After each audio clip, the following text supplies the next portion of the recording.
আমাদের অনন্য স্টোরি সকল প্রকার পার্ট গল্প দেখতে আমাদের চ্যানেলটি সাবস্ক্রাইব করে পাশে থাকা বেল আইকনটিতে ক্লিক করে অল নোটিফিকেশন অন করে দিন।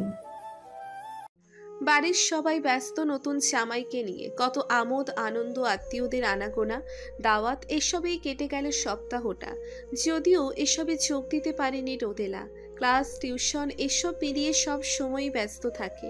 ওর ইচ্ছে ছিল এই সময়টা বাড়িতে থাকার, কিন্তু ওর টিউশনের স্টুডেন্টদের পরীক্ষা চলছে, তাই ইচ্ছে সত্ত্বেও থাকা সম্ভব হয়নি।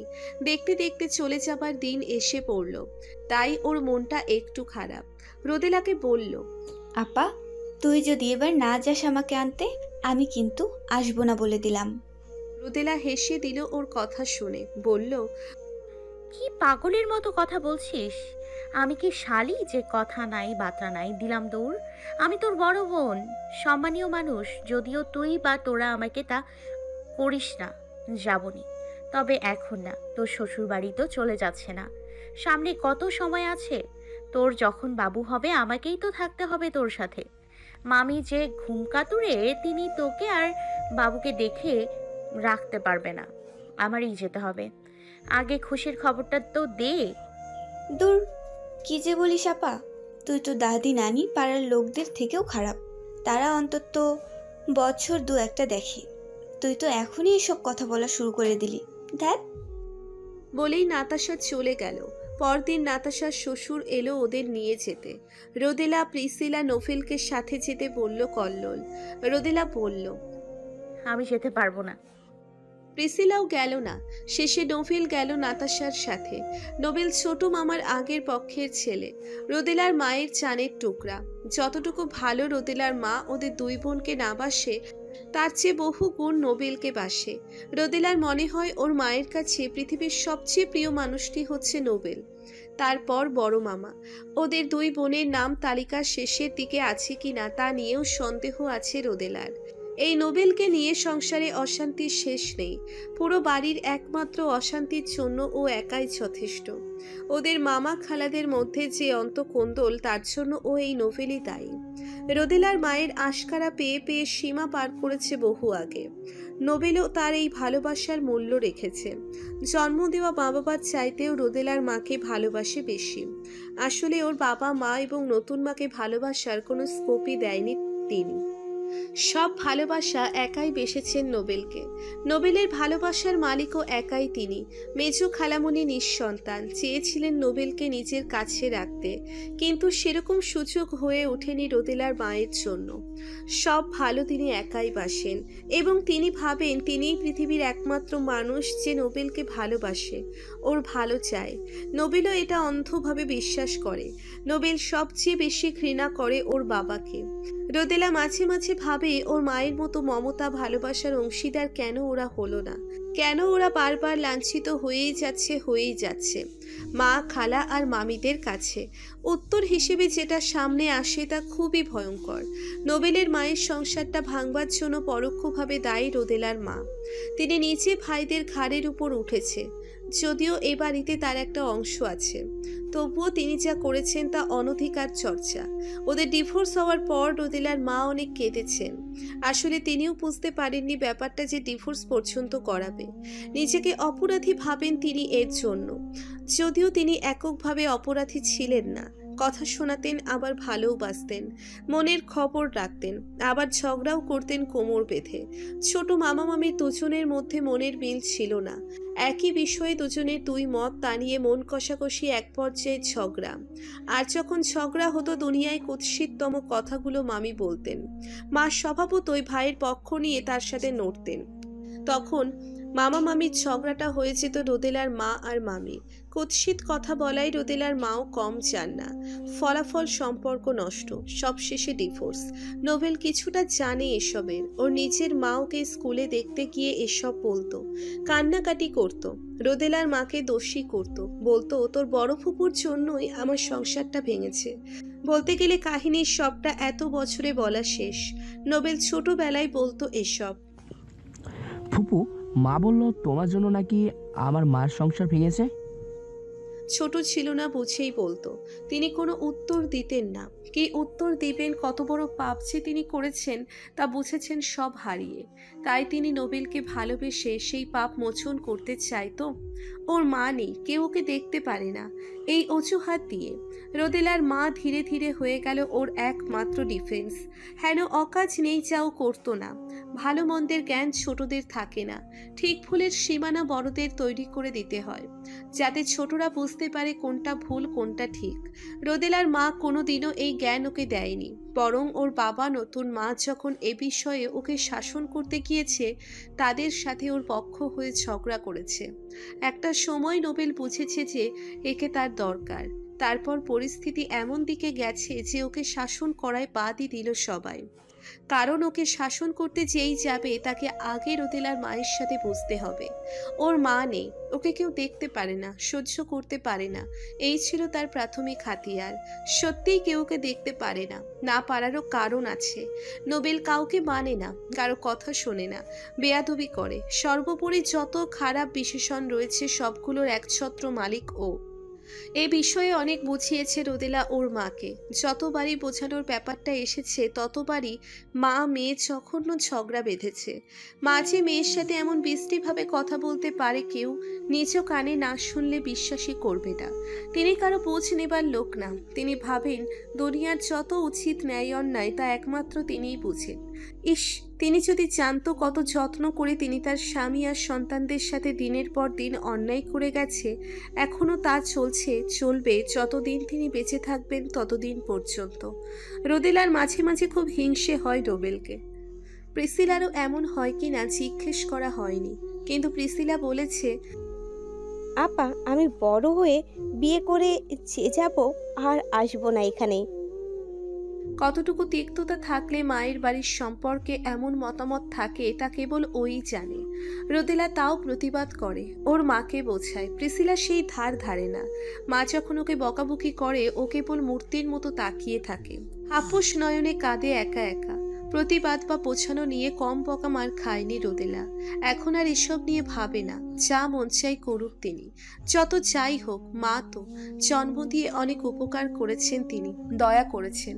তার কোনো ভুল না, কোনো অপরাধ না। আচ্ছা, বাবা মায়ের বিচার করার আলাদা আদালত আছে কি? ওর বাবাও ওদের জীবনের কষ্টের এক কারণ।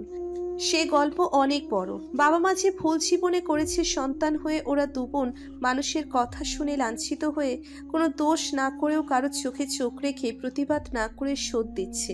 অথচ অন্য বাবা মায়েরা সন্তান অপরাধ করে আসে, কোনো ঝামেলা পাকিয়ে আসে, ঘৃণ্যতম অপরাধ করেও বাবা মায়ের কাছেই আসে সমাধান চাইতে, বিপদ থেকে উদ্ধারের আশায়। আর ওরা, রোদেলা আল্লাহর কাছে এই প্রার্থনাই করে যে কষ্ট দিনকে দিন ওরা পেয়েছে, পাচ্ছে, ভবিষ্যতে পাবে, এই কষ্টের বিনিময়ে আল্লাহ যেন তাদেরকে ক্ষমা করে দেন। গতকাল রাতে নাতাশা ফোন করেছে। বিয়ের পর কল্লোলের সব কাজিন আর ফ্রেন্ডরা মিলে একটা গেট টুগেদার করবে। রোদেলা আর প্রিসিলাও যেন এসে পড়ে। এবার আর এড়িয়ে যাওয়া সম্ভব হলো না। তাছাড়া গেট টুগেদার হবে একটা রেস্টুরেন্টে। ওরা দুই বোন রেডি হলো, সাথে নোবেলও যাবে। কিন্তু শেষে নোবেল গেল না, কি নাকি কাজ আছে ওর। রাগে গজগজ করতে থাকে রোদেলা। এত দূর একা কিভাবে যাবে? ও থাকলে ভালো হতো। ফিরতে ফিরতে তো রাত হয়ে যাবে। মা নোবেলের সাথে কথা বলতে গেল। কি কথা বললো তারাই জানে। মুখের ভাব দেখেই বুঝলো ওকে রাজি করাতে পারেননি তিনি। এসে বললেন, তোরা সিএনজি করে চলে যা, ফিরবার সময় কল্লোল তোদের গাড়িতে করে পৌঁছে দিবে বলেছে। উনি গেল নোবেলের খবর নিতে, ফিরল কল্লোলের খবর নিয়ে। চতুরতার সাথে এড়িয়ে গেল নোবেলের ব্যাপারটা। অথচ ওদের দুই বোনের ছোট থেকে ছোট দোষকে বিশাল করে তোলে সবার কাছে। নিজে তো বলেই, আবার তার বোন এলে তাকে দিয়েও শোনায় দ্বিতীয় দফা। সন্তানের দোষ ভুল ঢাকবার ফালতু সময় তার হয়তো নেই। আসলে তারও দোষ নেই, মানুষ একটা, মাথাও তো একটাই। এই এক মাথায় সংসারের ঝামেলা, নোবেলের প্রতিদিন করা দোষ ঢাকা, ওর খোঁজ খবর রাখা, কই গেল, কি খেলো, কখন ফিরলো, তার উপর অসুস্থ মায়ের সেবা করা তো আছেই। এরপর আর কিছু কি সময়, ধৈর্য, ভালোবাসা অবশিষ্ট থাকার কথা? দিন দিন যে নোবেল অমানবিক হচ্ছে তা তিনি বুঝতে পারছে না। বলতে গেলে ওকে অমানবিক করে গড়ে তুলেছেন তিনি নিজেই। নোবেল সবার সাথে খুব বাজে ব্যবহার করে, কারোর সাথে শান্তভাবে ভদ্রভাবে কথা বলে না। খারাপ ব্যবহারকে ও অস্ত্র বানিয়ে নিয়েছে। এমন একটা পরিস্থিতি যে ও যা চায় বা করে কেউ ওকে কিচ্ছু বলে না, অসম্মানের ভয়ে। ও মানুষজন দেখে না, কুকুরের মতো ব্যবহার শুরু করে দেয় সবার সাথে, তাই সবাই ওকে এড়িয়ে চলে। রোদেলার মা যে ওকে শেল্টার দেয় তাকেও আজকাল পাত্তা দেন না, চিৎকার চেঁচামেচি করে কথা বলেন। আর তিনি বিড়ালের মতো চলে আসেন ধীর পায়ে। দুনিয়ার এই এক জায়গায় নাস্তানাবুদ তিনি। ও এখন বসে কম্পিউটারে গেমস খেলছে। ওকে তিনি বোঝাতে পারলেন না, অথচ নতুন জামাইকে ফোন দিয়ে ঠিকই বোঝাতে পারলেন ওদের পৌঁছে দিতে। দুনিয়াটা গোল, যেখান থেকে হাঁটা শুরু পৃথিবীর বুকে সেখানেই পথ শেষ। চক্রাকার এই পথে যে কাজই মানুষ করে ভালো কি মন্দ, পৃথিবীর পথ ঘুরে তা তার কাছেই ফিরে আসে, আসতেই হয় তাকে। সিএনজি করে বেইলি রোড পৌঁছতে সময় লাগলো বেশ। রেস্টুরেন্টে পৌঁছতে বাজলো 6:30। ভাগ্যিস কল্লোল ভাই পৌঁছে দিবে বলেছেন, তা না হলে এত দূরে এই সময় আসা কল্পনাতীত। ওরা পৌঁছে দেখে সবাই অলরেডি এসে উপস্থিত। ওরাই সবচেয়ে দেরি করে ফেলেছে। সবার সাথে পরিচয় করানো শেষে ফটো সেশন চলল বেশ কিছুটা সময়। কল্লোল ভাইয়ের এক বন্ধু বলল, এই যে বিয়ান সাহেবা, আসেন একটা সেলফি তুলি। রোদেলা প্রিসিলাকে সাথে নিয়ে সেলফি তুলল। কল্লোলের এক ফাজিল শোভন পেছন থেকে বলল, হ্যাঁ রে কল্লোল, শালি নাকি আধা ঘরবালি হয়। রোদেলা ম্যাডাম তো ভাবির বড় বোন, উনি তাহলে কি পুরো ঘরবালি নাকি? বলেই হেসে গড়িয়ে পড়ল তিনি। তার সাথে যোগ দিল সকলে। রোদেলা এই পরিস্থিতি দেখে এমন হাসি হাসলেও এত শব্দ করে সবাই ওর সাথে মজা নেবে কি, ও নিজের মজা নিজেই করলো। বলল, এখনকার দিনে এসব কোনো সমস্যা না, প্যারা নাই, চিল। ও যে এত মজার একটা মানুষ কল্লোল জানতো না। ওর ওই কাজিনকে মাথায় হালকা ধাক্কা দিয়ে বলল, সাবধান, আমার শ্বশুরবাড়ির লোক। শুনে সবাই একসাথে আবার হেসে উঠল। অনেক সুন্দর একটা সন্ধ্যা কাটলো ওদের, একেবারে আলাদা। সারা জীবন মনে থাকবে এই সন্ধ্যা। সবাই যার যার মতো করে চলে গেল। কল্লোল ভাই ওদের পৌঁছে দিতে চাইল। ওরা বলল, আপনার আসতে হবে না, ড্রাইভারকে বলে দিলেই হবে। শেষে শোভন ওদেরকে পৌঁছে দিল বাড়ি পর্যন্ত। রোদেলার মামি রাতে খেয়ে যেতে বলল। মাত্র খেয়ে আসার কারণে কিছু খেতে পারল না শোভন, তাই সবার সাথে কথা বলে রোদেলার মায়ের তৈরি কফি খেয়ে বিদায় নিল। ফ্রেশ হয়ে পরে দিনের জন্য ব্যাগ গুছিয়ে রাখলো রোদেলা। প্রিসিলা ফ্রেশ হয়েই শুয়ে পড়ল। রাতে ডায়েরি লিখল রোদেলা। ওর আগে নাতাশার বিয়ে হওয়া নিয়ে আজ প্রথমবারের মতো কষ্ট হলো ওর। আত্মীয়দের অনেকেই আড়ালে আবডালে হাসে, কেউ বা সহানুভূতি জানায় আহারে। এমন দুই পরিস্থিতির একটাও চায় না রোদেলা। কষ্টে ওর কান্না পায়। মায়েরা নাকি সব বোঝেন, কিন্তু এই কষ্টের খবরও জানে না ওর মা। ওদের মাটা এমন কেন? দুনিয়ার সবার কষ্টে সে বুক ভাসায় আবেগে। খবরে কোনো দুর্ঘটনা দেখলে হাপস নয়নে কাঁদে, দোয়া করেন তাদের জন্য নফল নামাজ পড়ে। আর ওদের কষ্ট ওদের মাকে কেন ছুঁতে পারে না? মেজো খালামণি বলেন, কি যে বলিস তোরা, ভালো কি নেই বাসে, লাভ দিয়ে কি বড় হয়ে গেছিস? ঠিকই বাসে তোদের, তবে ওর প্রকাশ ক্ষমতা কম। তাছাড়া সারা জীবন কষ্ট করতে করতে মেজাজটা বেড়েছে। দেখিস না আমাদের ভাই বোনের সাথেই কেমন করে, একই।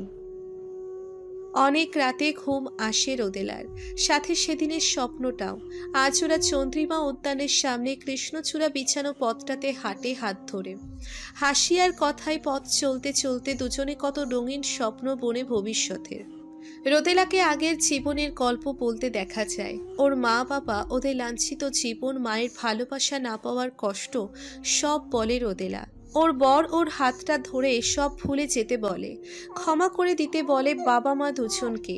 বলে, কষ্টের পর্ব শেষ তোমার রোদেলা।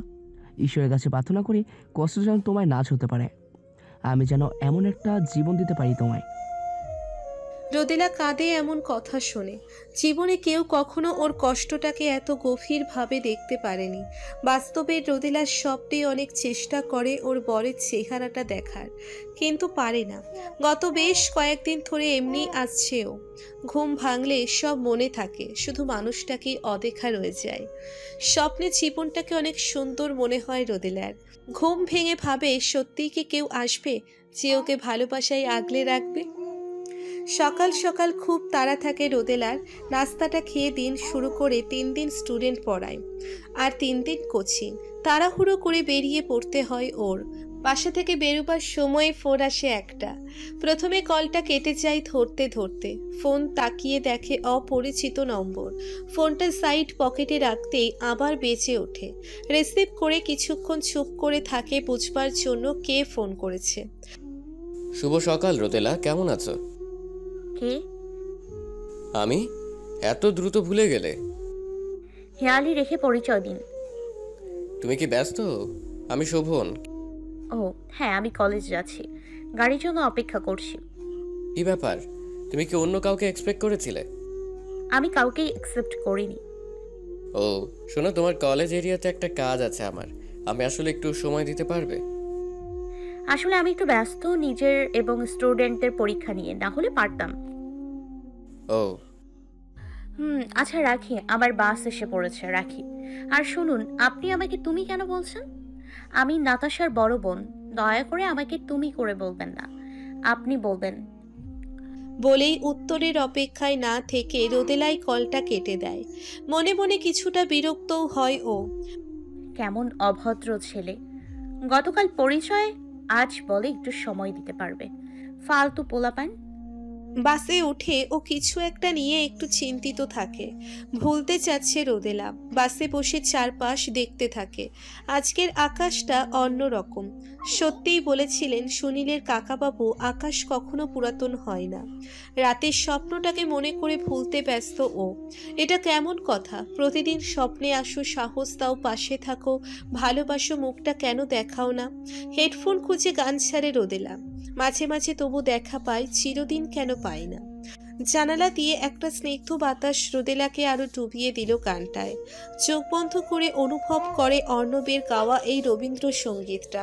নানান ব্যস্ততায় দিন কেটে যায় ওর।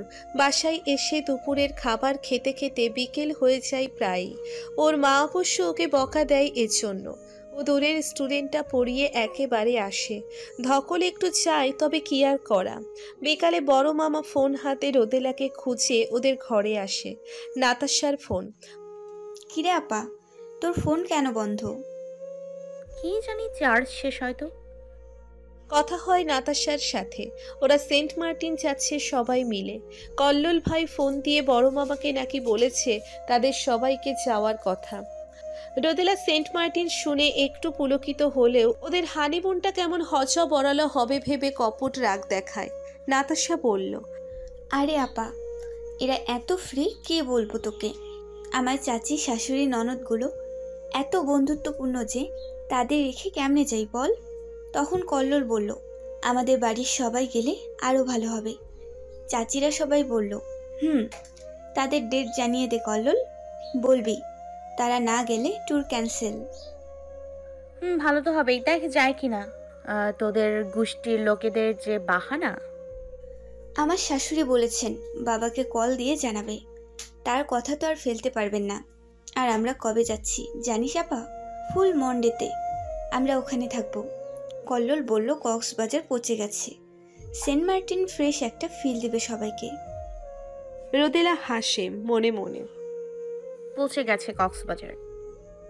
শোভনের কথাটা বলতে গিয়েও চেপে গেল রোদেলা। কথাটা এখন বলা অপ্রাসঙ্গিক মনে হলো। তাছাড়া ও যেমনই হোক নিচে ঠিক থাকলেই হবে। পাত্তা দেওয়া যাবে না এসব ফালতু ছেলেদের। ফোন খুঁজে ওপেন করে চার্জে লাগাতেই টুক করে একটা মেসেজ আসে। শুভ সন্ধ্যা। আচ্ছা, এত স্মার্ট একটা ছেলে এত খ্যাত কেন? এখনকার দিনে good morning, good evening, good night এসবের চল আছে। আল্লাহ জানে এই ছেলের মনে কি আছে। বিরক্ত হয়ে রোদেলা নম্বর ব্লক করতে গিয়েও করে না। ব্যাপারটা খারাপ দেখায়। যত যাই হোক আত্মীয় মানুষ, রাতের খাবার দাবার গরম করা আর ভাত রান্নাটা রোদেলাই করে ওর মাকে একটু স্বস্তি দিতে। পড়াশোনা গুছিয়ে খাবার খেতে বসে সবাই একসাথে। ছোট মামা আলাদা তার রুমে খায়, মামি অবশ্য সবার সাথেই খান। তখন আলাপ হয় সেন্ট মার্টিন প্রসঙ্গে। সর্বসম্মতিক্রমে সিদ্ধান্ত হয় তাদের সাথে যাবার। তবে বড় মামা নিজে গাড়ি ঠিক করে দিবেন তা আলাপ করেন। খরচ তো মোটামুটি কম হবে না এতগুলো লোকের, পরোক্ষভাবে একটু অ্যাডজাস্ট করা তাদের সাথে। বড় মামা সব সময় বাইরে কোথাও গেলে বাবুর্চি নিয়ে যায় সাথে। সেখানকার বাজার থেকে কেনাকাটা করে রান্না হয় সবার জন্য। সেখানে এরকম কিছু করা গেলে ভালোই হবে। সামনের দিনগুলোতে একটু ব্যস্ততা থাকবে। এত দূর বেড়াতে যাবে, কিছু কেনাকাটা তো করাই লাগবে। বড় মামি রোদেলার মার ঘরে এসে বলে, আমরা ঘুরতে যাই, আপনি বাড়ি পাহারা দেন, কোথাও তো যেতে চান না। এবার আপনি না করতে পারবেন না আপা, আমার মেয়ের জামাই কিন্তু কষ্ট পাবে। রোদেলার মা শুধু মুচকি হাসে, কোনো জবাব দেন না। রোদেলা তাকিয়ে দেখে ওর মায়ের হাসিটা কত সুন্দর, কত রহস্যময় হাসি। অন্য কেউ হলে এই হাসির অর্থ হতো সম্মতি, তার এই হাসির অর্থ তিনিই কেবল জানেন। রোদেলা, প্রিসিলা কিংবা বড় মামি কাউরই এই হাসির রহস্য উদ্ঘাটন করার সাধ্য নাই। সারা দিনের ব্যস্ততায় বিছানায় মাথা রাখতেই ঘুম ঘিরে ধরে ওকে। বালিশের নিচে থাকা ফোনটায় মেসেজের শব্দ হয়। বিরক্ত হয়ে ফোনটা হাতে নিয়ে ভাবে নিশ্চয়ই এটা শোভনের কাজ, এবার একটু না ছাড়লে হচ্ছে না। ফোন হাতে নিয়ে দেখে নোবেল মেসেজ দিয়েছে। আপা ভীষণ বিপদে পড়ে তোকে মেসেজ দিয়েছে, ফুপুকে বল মোড়ের মাঠে একজন আসবে, নাম আসাদ, লম্বা আর হ্যাংলা, ওকে 50,000 টাকা দিতে বল। ওরা আমাকে আটকে রেখেছে, টাকা না দিলে ছাড়বে না। আমি বাসায় এসে বলবো ঘটনা। রাত বাজে 12:30। মা ঘুমিয়ে আছেন। তাকে ডেকে জানালে কেঁদে বাড়ি এক জায়গায় করবেন। ছোট মামা এখনো বাড়ি আসেননি। তাকে কল দিয়ে জানালো রোদেলা। ছোট মামা বলল, তোর মাকে বল, আমাকে কেন বলছিস? আমাকে দাম দেয় 2 পয়সার, আমি ওর কে? ফোন রাখ, আমি ব্যস্ত আছি।